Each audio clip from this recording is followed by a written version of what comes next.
लोगों का ध्यान गरीबी की तरफ ना जाए। सिर्फ हिंदू राष्ट्र में आस्था के नाम पर इस देश के वोट को बटोर करके कि आपके लिए रामलला हम आएंगे, मंदिर वहीं बनाएंगे। भाई यहाँ मंदिर का घंटा जो है ना, उस कमेटी में किसी दलित पिछड़े का कोई एक आदमी नहीं लिया गया। जहाँ हजारों करोड़ रुपए का चंदा चढ़ागा वो लोग ले जाएंगे। हमारे दलितों पिछड़ों के लिए सिर्फ घंटा बंधेगा वहाँ 400 किलो का, वो बजाएंगे। हमारे इसी प्रदेश आदमपुर में आप देख लें, 1 लाख वोटर है दलित और पिछड़े की, 70,000 वोट है अपर कास्टों की। उस 70,000 में 4 कैंडिडेट हैं और बैकवर्ड क्लासेज और शेड्यूल कास्ट में हमने एससी समाज को जनरल सीट के ऊपर उतारा है, सिर्फ ये देख करके कि 50,000 तो चमार जाति की व्यक्तिगत वोट है। इनको कोई नहीं गिनता, ना इनकी कोई बात सुनता है। हमने हकीकत में आज यहाँ आपको लग रहा है कि बड़े बड़े धुरंधर बड़ी बड़ी बीन बजा के लोगों को अपने पक्ष में बैठाने का प्रयास कर रहे हैं। भले हमारे वोट दिखाई ना दें, हमारे जलसे जुलूस धरातल पर ना हो, लेकिन पर्दे के पीछे इतनी वोट हम डलवा देंगे कि कहीं खड़े नहीं पाएंगे ये लोग। हम लोगों को सिर्फ ट्रेनिंग देने के लिए यहाँ आए हैं। अच्छी बात है सैनी साहब, आप कहीं ना कहीं पिछड़ों की बात कर रहे हैं और समानता की बात कर रहे हैं, लेकिन आप जहां गुलाब सिंह की बात कर रहे हैं कि आपके प्रत्याशी यहाँ मजबूत है और यहाँ के लोग आपके साथ है, लेकिन वहीं कहीं ना कहीं आपको तो लोग ये भी कहते हैं कि राजकुमार सैनी बीजेपी की बी टीम है, कि कैसे बीजेपी को फ़ायदा पहुँचाया जाए, जो वोट किसी और दिशा में जा रहे हैं उन वोटों को रोक लिया जाए या फिर वोट ख़राब कर दी जाए। और राजकुमार सैनी तो माहौल ख़राब करते रहते हैं, इस तरह के आरोप आप पर लगते हैं। मैं बीजेपी की बी टीम हूँ तो फिर मैं बीजेपी को धूल चटा क्यों आया? 80 से 40 पर बीजेपी को बचाया और बड़ौदा में हमने बीजेपी को ठोका, और जो है ना जींद में जो है ना वो आकस्मिक तौर पर हमारे से बच के निकल गए, लेकिन कांग्रेस से तो वहाँ भी हमारे वोट ज़्यादा बराबर में थे, कांग्रेस के वोट। और अभी जो पीछे चुनाव लोकसभा के हुए थे, विधानसभा के हुए थे, बीजेपी 80 सीटों पे लोकसभा में जीती थी, फिर 40 पे क्यों रह गई? वो राजकुमार सैनी जहाँ जहाँ 5,000 से 30,000 तक वोट लिए, वहीं बीजेपी का गेम आउट हो गया।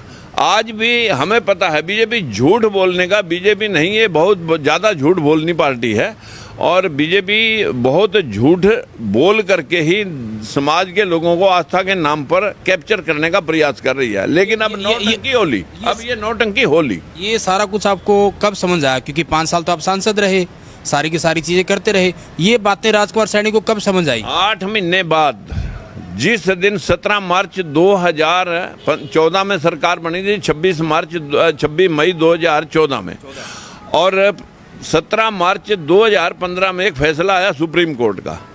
हमें लगा कि जो बैकवर्डों को, दलितों को इंसाफ देने की बातें करती थी बीजेपी, जब सुप्रीम कोर्ट में एक डिसीजन आया कि भाई जाट आरक्षण के पात्र नहीं है, तो बीजेपी जब जाटों ने डरा दी तो घुटने टेक करके तलवे चाटने लगी कि भाई हम इसमें कोई डिसीजन नहीं लेंगे। तब हमने उसी दिन कह दिया था कि जब हमारा सुप्रीम कोर्ट का फैसला भी ये लागू करने में असमर्थ है, तो ऐसे नापुंसक लोगों का हम साथ नहीं दे सकते। लेकिन वहीं आदमपुर की बात कर लेते हैं, आदमपुर वापस आ जाते हैं। आपके सामने इतने सारे उम्मीदवार हैं, चाहे हम गठबंधन की बात करें, कांग्रेस की बात करें, इनेलो की बात करें, और आम आदमी पार्टी भी कहीं ना कहीं ताल ठोक रही है। तो क्या लग रहा है आपको? क्योंकि ऊपर से बड़ी बात ये है कि अगर आदमपुर का इतिहास देखें तो इसको भजनलाल परिवार का गढ़ कहा जाता है, कि इसके अलावा कोई यहाँ जीत ही नहीं पाया। देखिए, आपने आम आदमी पार्टी की भी बात करी है। अभी 22 प्रतिज्ञों के बाद जो है ना उससे इस्तीफा दिलवा दिया। भाई या तो अम्बेडकर साहब की फोटोआं लगाना छोड़ दे आम आदमी पार्टी वाला, और उसके जो फोटो लगाता है भगत सिंह के, मैं फोटो लगा, पंजाब में तो यही मॉडल है ना उनका। हाँ, ये मॉडल है, और उसका मंत्री का इस्तीफा दिलवाता है कि मेरे को हिंदूवाद की वजह से कहीं वोट ना कट जाए। ये जो है ना, ये दोगले चरित्र जो है ना बीजेपी के भी हैं, और जो उसी मानसिकता को रखने वाले लोग हैं उनके भी हैं। हमें लोगों के सामने इनका चरित्र ही पेश करना है कि इनसे ये पूछो कि मैं कुलदीप बिश्नोई से ही जानना चाहता हूं आपके माध्यम से कि कुलदीप जी, आप कृपया ये बताएं दुनिया को कि आखिर ये इलेक्शन क्यों थोप दिया? आप जब कांग्रेस से आउट होकर के अपनी पार्टी बनाई थी तो आप डटे रहना चाहिए था किसानों मजदूरों के लिए। आप वो लड़ाई छोड़ करके फिर बसपा में चले गए, फिर बसपा में मुख्यमंत्री का ऐलान करा, मुख्यमंत्री कुर्सी चाहिए ना, फिर वहाँ उन्होंने निकाल दिया, फिर बीजेपी के साथ आ गया। फिर बीजेपी वालों ने जब देखा कि भी ये आउट हो गए, ये किसी दिन के नहीं है, तो उन्होंने भी इससे किनारा कर लिया, फिर ये कांग्रेस में चले गए। जिस पार्टी को, सोनिया को ये बार बार गाली देते थे, उसी के दरवाजे बजाकर फिर मथा टेक दिया। फिर जो है ना वो भजनलाल परिवार ने जो है ना, कुलदीप बिश्नोई ने फिर हुड्डा को एक साइड में गालियां दे रहा है, दूसरी साइड में उसके चम्मच से उसके मुंह में हलवा डाल रहा है, अपने घर में बिठा के मुझे प्रदेश अध्यक्ष बनवा दे। उसने अब प्रदेश अध्यक्ष नहीं बनाया, फिर उसने ये चुनाव थोप दिया इस प्रदेश में। आप कह रहे हो कि भूख इतनी है, महत्वाकांक्षा। आप कह रहे हो सैनी साहब ये चुनाव थोप दिया, लेकिन कुलदीप बिश्नोई से जब हम पत्रकार सवाल करते हैं या फिर इस तरह की बात होती है, तो वो ये कह रहे हैं कि भले ही मेरे पिताजी मुख्यमंत्री रहे और हमारा गढ़ रहा, लेकिन यहाँ विकास नहीं हो पाया, और विकास कराएगी बीजेपी, इसलिए बीजेपी में आया हूँ। तो बीजेपी से भागा ही क्यों था?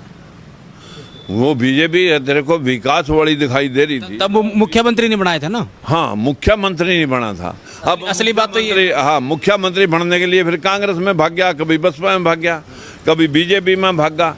अब ये इसको तो मुख्यमंत्री की कुर्सी वैसे ही मतलब जो है ना, इनको पार्सल कर देनी चाहिए कि भी इस पे मुख्यमंत्री कुर्सी पर लिख कर इसके घर पे छुपा दें।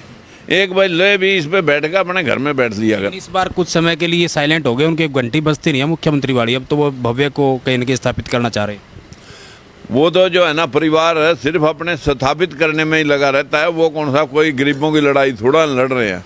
अगर गरीबों की लड़ाई लड़ रहे होते तो क्या दलित और पिछड़े की हिस्सेदारी जो 75% जनसंख्या है और रिजर्वेशन भी 50% है, तो कुलदीप जी के पिताजी और कुलदीप का परिवार आदमपुर में यहाँ पर वो रहे हैं सर्वे सर्वा, तो और किसी की दखल अंदाजी नहीं थी। तो एक श्वेत पत्र जारी कर दें यहीं से निकलवा के रिकॉर्ड कि हमारे इस आदमपुर हल्का में दलित और पिछड़े कितने लोग कितने नौकरी लगाए, बस इतना एक श्वेत पत्र जारी कर दे। अगर 20% लोग 25% लोग दलित और पिछड़े मिला करके भी लगा देता है, तब भी हम ये मानते हैं कि कुछ तो आपने किया होगा। कुलदीप बिश्नोई दावा करते हैं कि जब भजनलाल थे, उनका राज था, तो उन्होंने बहुत सारे लोगों को नौकरियां दी, सभी जातियों को नौकरियां दी, लेकिन वो ये कह रहे हैं कि आदमपुर की जो दुर्दशा है वो मेरे से देखी नहीं जा रही। आदमपुर को सिंगापुर बनाना चाहते हैं कि उससे भी ज़्यादा विकास हो।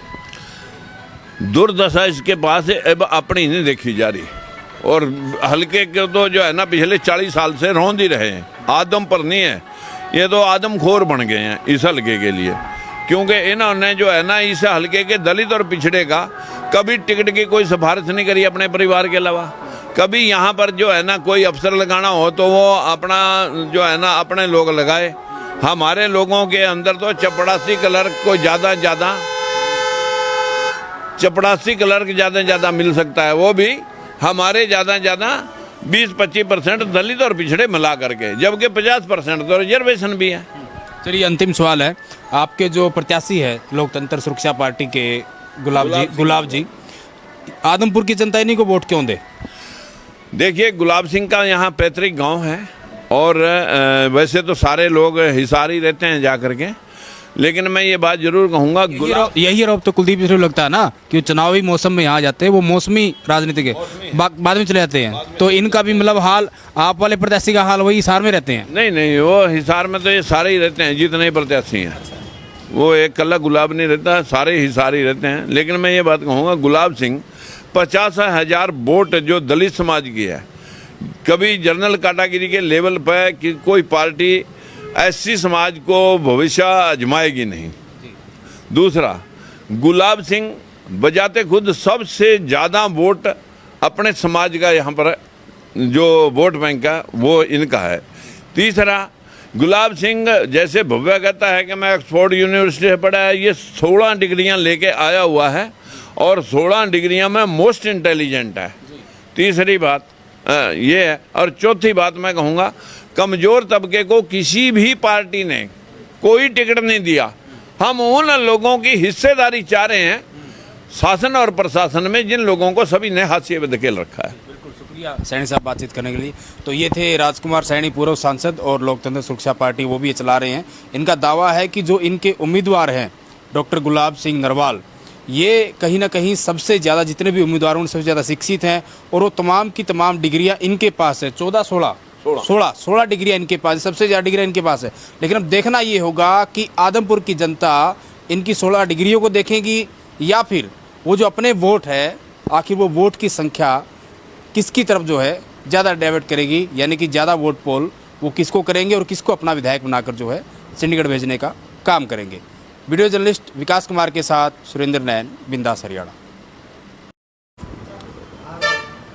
नमस्कार, बिंदास हरियाणा की चुनावी यात्रा में हमारे साथ लोकतंत्र सुरक्षा पार्टी के राष्ट्रीय अध्यक्ष और पूर्व में रहे सांसद राजकुमार सैनी है, और सैनी साहब के साथ साथ मैं बता दूं डॉक्टर गुलाब सिंह नरवाल हैं, जो कि यहाँ पे आदमपुर उपचुनाव में लोकतंत्र सुरक्षा पार्टी की तरफ से इनके उम्मीदवार भी है।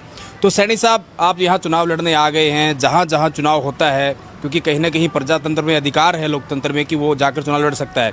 हम चाहे बड़ौदा उपचुनाव की बात करें, आदमपुर की बात करें, और अब फिर तीसरा उपचुनाव आदमपुर उपचुनाव, यहाँ भी आप आ गए हैं। लोगों के बीच आप क्या कुछ मुद्दे लेकर जा रहे हैं?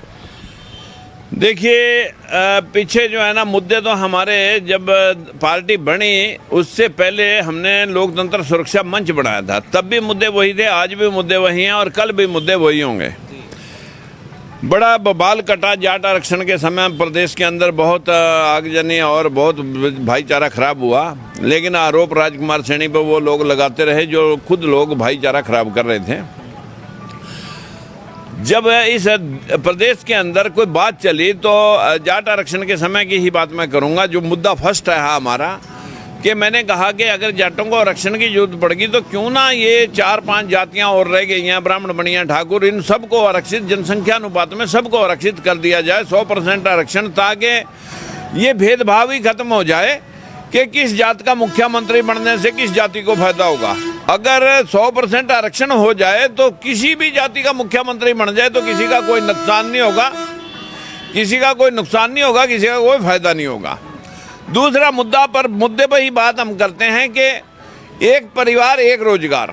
आज जिनके हाथों में सत्ता रही, चाहे वो भजनलाल परिवार है, हुड्डा परिवार है, चौटाला परिवार है, या यूं कहूं कि जो परिवार इस प्रदेश में मुख्यमंत्री रहे, उनके परिवारों की औरतें और आदमी सभी लगभग जो है ना, उन्होंने अपने बड़े बड़े आला पदों पर नियुक्त कर रखे हैं, और जिनका राजनीति से दूर का वास्ता नहीं रहा, उनके लोग चपड़ासी भी नहीं लग सके, और 4 पीढ़ियां निकल जाने के बाद भी कोई परिवार में एक नहीं लग सका।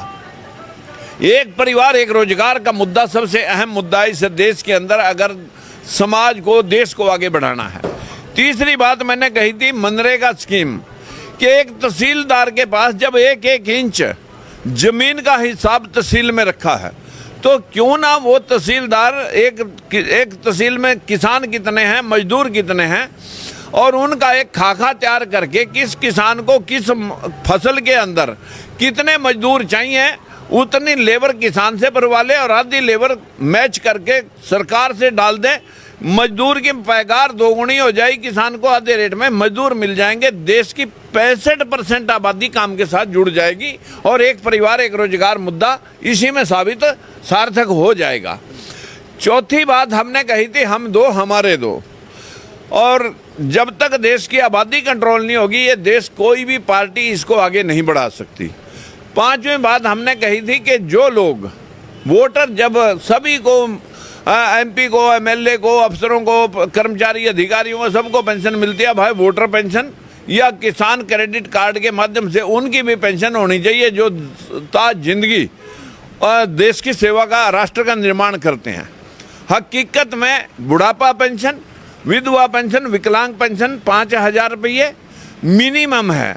बाहरले देशों में तो उससे बहुत ज़्यादा है, लेकिन 10,000 रुपये उस युवा को जिसका रोजगार विभाग में और जिसकी BA MA करने के बाद अभी तक कहीं सरकार ने उसको कहीं एडजस्ट नहीं किया, उसे कम से कम 10,000 रुपये बेरोजगारी भत्ता मिलना चाहिए। इन्हीं मुद्दों के साथ हम प्रदेश के सभी जगह चुनाव लड़े। मुद्दे हमारे वही जींद में थे, वही बड़ौदा में थे, वही गोहाना में थे, वही ऑल ओवर हरियाणा, और अभी हम यूपी भी लड़ के आए, यही मुद्दे हमारे। बहुत सारे लोगों ने कहा जी ये हम दो हमारे दो वाला मुद्दा यूपी में मत बोलो आप। मैंने कहा मुद्दा मेरा पूरे देश में एक ही रहेगा। अगर यहाँ मुसलमान इस बात को कहता है कि ये मुद्दा ठीक नहीं है, तो हम इस बात से बैकआउट नहीं होते। हम देश के निर्माण की बात करते हैं। बदकिस्मती है इस देश का निर्माण करने वाली जो कौम है, जो इस देश की सड़कें बना रही है, बिल्डिंगें बना रही है, भवन बना रही है, आपके खेतों में काम कर रही है, जो महार चमार जाती है, वो पूरे राष्ट्र के निर्माण में लगी हुई है। कोई भी आदमी आपको उनका भीख मांगता हुआ नहीं मिलेगा। हकीकत है उससे नफरत की जाती है। जो लोग झूठ बोल करके, मनुवाद पढ़ा करके, झूठे देवी देवताओं के सपने दिखा करके इस देश में मनुवादी व्यवस्था के मुताबिक ये हिंदू राष्ट्र नहीं, ये मनुवाद राष्ट्र बनाने का जो प्रयास चल रहा है, हम इसी की धुलाई के लिए कि गौतम बुद्ध ने कहा था भगवान कौन है, किसी के दुख में जो काम आ जाए वो इंसान ही भगवान का दूसरा रूप होता है। भगवान किसी ने देखा नहीं है, भगवान नर ही नारायण है। अगर भगवान की परिभाषा मानेंगे गौतम बुद्ध की विचारधारा के मुताबिक, तो उसने ये कहा कि जितने भी महापुरुष चोरी, झूठ, नशा, अनैतिक व्यभिचार, बिना वजह हत्या, इन 5 कुरीतियों को छोड़ करके मानव कल्याण के लिए जो लोग जिए, चाहे वो कबीरदास हैं, रविदास हैं, गुरु नानक देव हैं, गुरु गोविंद सिंह हैं, गौतम बुद्ध हैं, जैन महाराज हैं, महावीर जैन जी, जितने भी लोग दूसरों के लिए लड़े, सोक्रेटिस हैं, यीशु है, मतलब ईसा मसीह है, सभी जो दूसरों के लिए जिए, उन्हीं लोगों ने भगवान मानना है। भगवान कहीं हवा में तैरता नहीं फिरता, या किसी एक आदमी के अंदर भगवान नहीं बढ़ रहा होता। जी सैनी साहब, हमने बात तो आदमपुर से शुरू की थी, लेकिन आप हज़ारों साल पुराने इतिहास में चले गई। हालांकि ठीक है, और ये जहाँ तक आपकी ये इसकी बुक की बात है, तो आप ये देख सकते हैं सैनी साहब के, ये कई सालों से मैं भी देख रहा हूँ, राजकुमार सैनी की जेब में फ़ोन यानी कि मोबाइल फ़ोन मिले ना मिले, लेकिन ये बुक आपको ज़रूर मिलेगी। लेकिन सैनी साहब, अगर हम बात करें, आप बीजेपी के सांसद रहे, आपने तमाम मुद्दे बताए, बेरोज़गारी का, हम दो हमारे दो, और ये तमाम इस तरह की बातें, चाहे पिछड़ों का कहीं न कहीं उस सम्मान की बात हो, लेकिन आप बीजेपी में रहे। बीजेपी तो ये कह रही कि हम ये सारे के सारे काम कर रहे हैं। आखिर ऐसी क्या नौबत आई कि आपको वहाँ पार्टी ठीक नहीं लगी, आप छोड़ के आ गए? आपको मालूम होना चाहिए, ये दोगला चरित्र है। जिन लोगों ने जब यहाँ पर एलिजाबेथ के समय गोविंद राव, जो महात्मा ज्योतिबा फूले के पिता थे, उन्होंने कहा कि शूद्रों को पढ़ने का अधिकार मनुस्मृति में नहीं दिया गया, और अगर कोई पढ़ता पाया गया उसके कान में शीशा या उसकी जीवा काट लो। ऐसी व्यवस्था की शिकार जब एलिजाबेथ ने यहाँ पर साइमन कमीशन 1927 के अंदर भेजा, तो उसका विरोध लाला लाजपत राय, मदन मोहन मालवीय, बाल गंगाधर तिलक नहीं, जवाहरलाल नेहरू और महात्मा गांधी ने किया था। उसका समर्थन सर छोटू राम और महात्मा भीमराव अंबेडकर और एक जो है ना पेरियार ई रामास्वामी ने किया था। ये व्यवस्था हजारों सालों से चली आ रही है, लेकिन बीजेपी इस देश को महंगाई की तरफ ध्यान ना जाए, बेरोजगारी की तरफ ध्यान ना जाए, और यहाँ तक के लोगों का ध्यान गरीबी की तरफ ना जाए, सिर्फ हिंदू राष्ट्र में आस्था के नाम पर इस देश के वोट को बटोर करके कि आपके लिए रामलला हम आएंगे, मंदिर वहीं बनाएंगे। भाई, यहाँ मंदिर का घंटा जो है ना, उस कमेटी में किसी दलित पिछड़े का कोई एक आदमी नहीं लिया गया। जहाँ हजारों करोड़ रुपए का चंदा चढ़ागा वो लोग ले जाएंगे।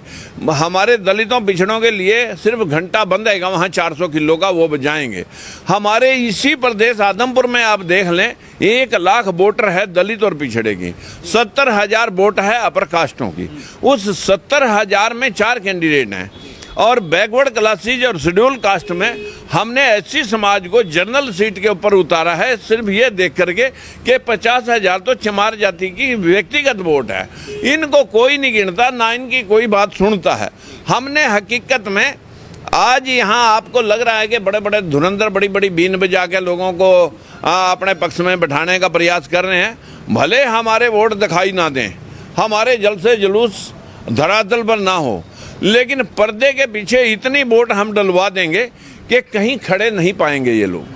हम लोगों को सिर्फ ट्रेनिंग देने के लिए यहाँ आए हैं। अच्छी बात है सैनी साहब, आप कहीं ना कहीं पिछड़ों की बात कर रहे हैं और समानता की बात कर रहे हैं, लेकिन आप जहाँ गुलाब सिंह की बात कर रहे हैं कि आपके प्रत्याशी यहाँ मजबूत हो और यहाँ के लोग आपके साथ है, लेकिन वहीं कहीं ना कहीं आपको तो लोग ये भी कहते हैं कि राजकुमार सैनी बीजेपी की बी टीम है, कि कैसे बीजेपी को फ़ायदा पहुँचाया जाए, जो वोट किसी और दिशा में जा रहे हैं उन वोटों को रोक लिया जाए या फिर वोट ख़राब कर दी जाए, और राजकुमार सैनी तो माहौल ख़राब करते रहते, इस तरह के आरोप आप पर लगते हैं। मैं बीजेपी की बी टीम हूँ, तो फिर मैं बीजेपी को धूल चटा क्यों आया? 80 से 40 पर बीजेपी को बचाया, और बड़ौदा में हमने बीजेपी को ठोका, और जो है ना जींद में जो है ना वो आकस्मिक तौर पर हमारे से बच के निकल गए, लेकिन कांग्रेस से तो वहाँ भी हमारे वोट ज़्यादा बराबर में थे, कांग्रेस के वोट। और अभी अभी जो पीछे चुनाव लोकसभा के हुए थे, विधानसभा के हुए थे, बीजेपी 80 सीटों पे लोकसभा में जीती थी, फिर 40 पे क्यों रह गई? वो राजकुमार सैनी जहाँ जहाँ 5,000 से 30,000 तक वोट लिए, वहीं वहीं बीजेपी का गेम आउट हो गया।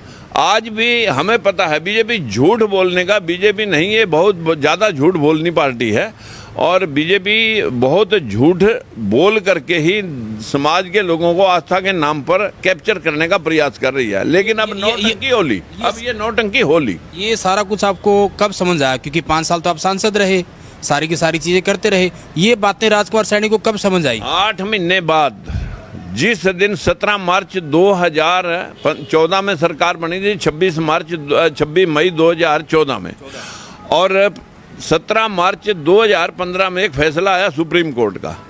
हमें लगा कि जो बैकवर्डों को, दलितों को इंसाफ देने की बातें करती थी बीजेपी, जब सुप्रीम कोर्ट में एक डिसीजन आया कि भाई जाट आरक्षण के पात्र नहीं है, तो बीजेपी जब जाटों ने डरा दी तो घुटने टेक करके तलवे चाटने लगी कि भाई हम इसमें कोई डिसीजन नहीं लेंगे।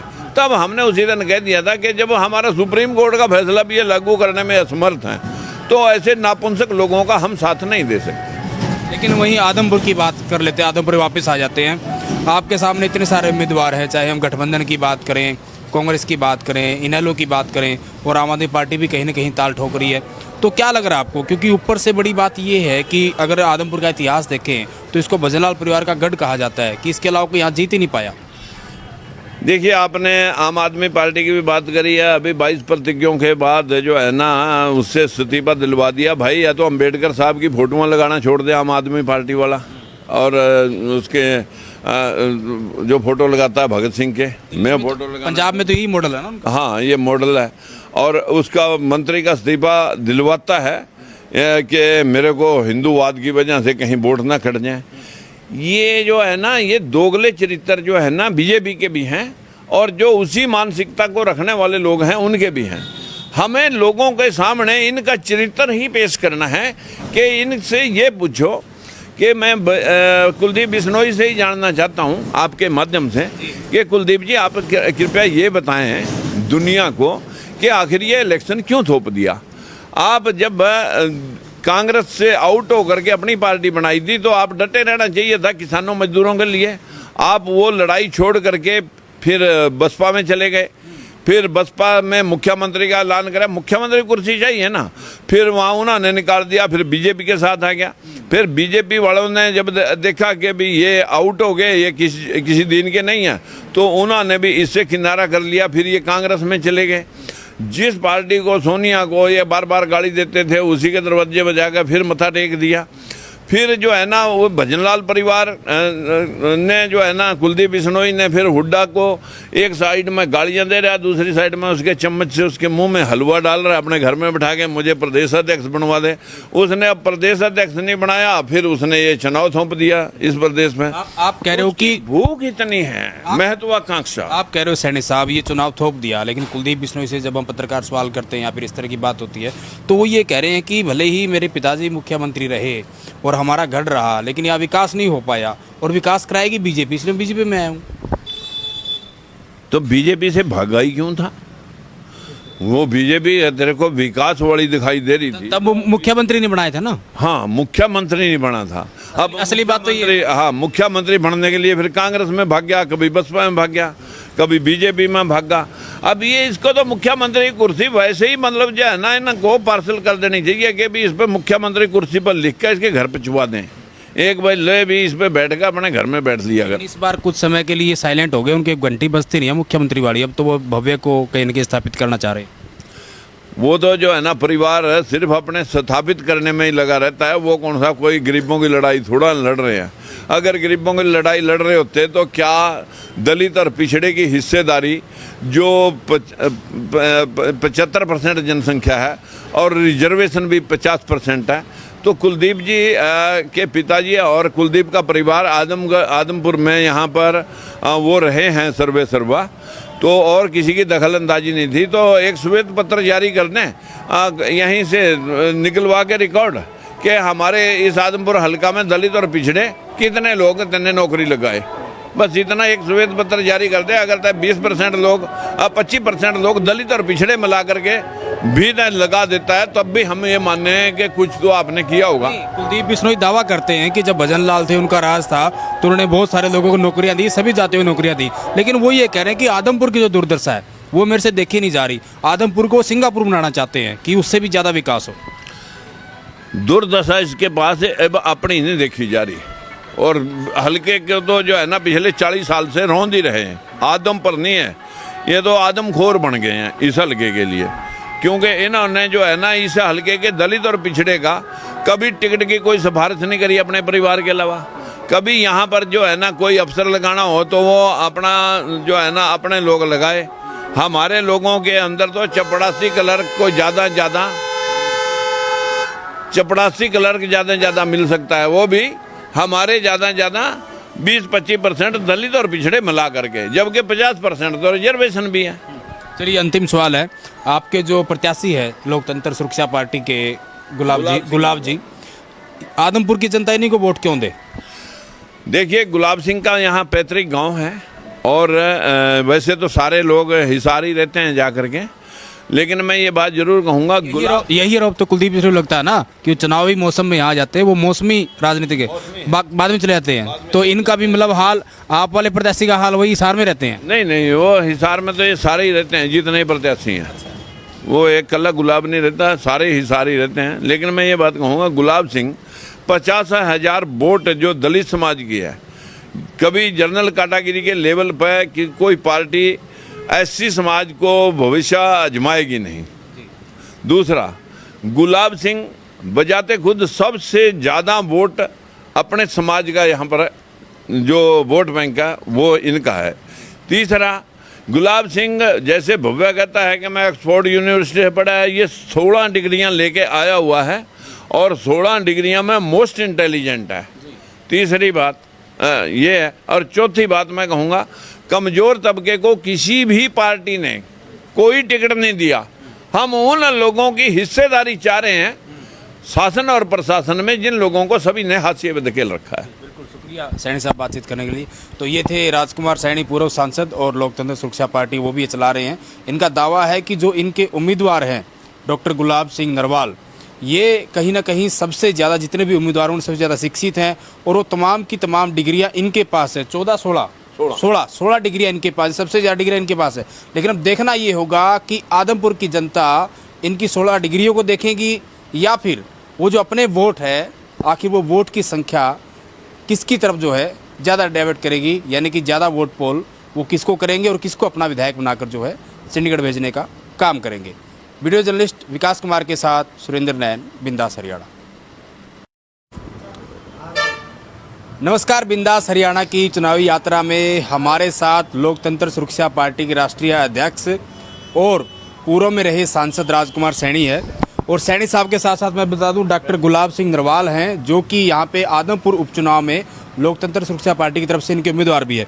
तो सैनी साहब, आप यहाँ चुनाव लड़ने आ गए हैं, जहाँ जहाँ चुनाव होता है, क्योंकि कहीं ना कहीं प्रजातंत्र में अधिकार है लोकतंत्र में कि वो जाकर चुनाव लड़ सकता है। हम चाहे बड़ौदा उपचुनाव की बात करें, आदमपुर की बात करें, और अब फिर तीसरा उपचुनाव आदमपुर उपचुनाव, यहाँ भी आप आ गए हैं। लोगों के बीच आप क्या कुछ मुद्दे लेकर जा रहे हैं? देखिए, पीछे जो है ना मुद्दे, तो हमारे जब पार्टी बनी उससे पहले हमने लोकतंत्र सुरक्षा मंच बनाया था, तब भी मुद्दे वही थे, आज भी मुद्दे वही हैं और कल भी मुद्दे वही होंगे। बड़ा बवाल कटा जाट आरक्षण के समय प्रदेश के अंदर, बहुत आगजनी और बहुत भाईचारा खराब हुआ, लेकिन आरोप राजकुमार सैनी पर वो लोग लगाते रहे जो खुद लोग भाईचारा खराब कर रहे थे। जब इस प्रदेश के अंदर कोई बात चली तो जाट आरक्षण के समय की ही बात मैं करूंगा, जो मुद्दा फर्स्ट